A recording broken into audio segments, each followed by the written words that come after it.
Hey, welcome back to another video. If you remember recently, we accidentally melted our other grill rescue. This has a very low melting point. We were actually drying it in the oven and accidentally turned on the oven while we forgot it was in there. So I had to order another one, but you can't just order a handle. So this is all I could salvage from the old one, and because I had to basically break it off the handle. So the new one is a little bit bigger. It's thicker. So this one, they just came with a new style that has, I guess, ridges so that it goes into the grill.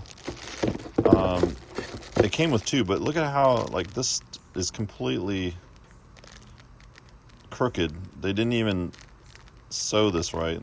Grill Rescue, if you're watching, your quality assurance process is not great. One other thing I noticed about the new one has little grooves in here. See, the only problem with that is that this is for like stainless steel grill, and I've got a cast iron which has wider things, so that's not even going to work for me.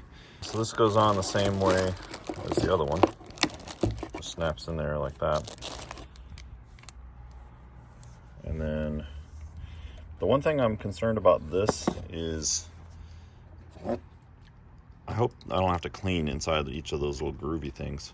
Okay, so we're just gonna soak up some water here. This soaks up a lot more water than the last one. So let's see what happens.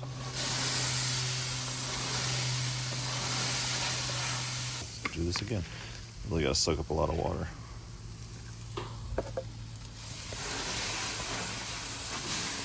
Well, you can see where it's gone down somewhat.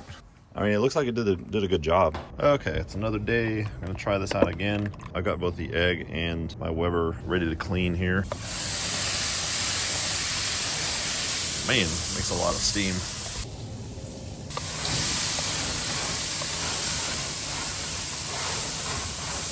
That really does a nice job, I have to say.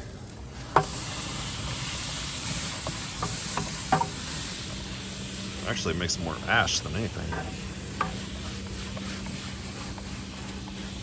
This new Grill Rescue, I would say, is an improvement to the old one. Because it's so much thicker, it absorbs a lot more water, which is nice for cleaning. However, the drying time takes even longer. So normally you wash this in the dishwasher, and then I ended up just leaving it outside to let it dry because it took around a week to fully dry.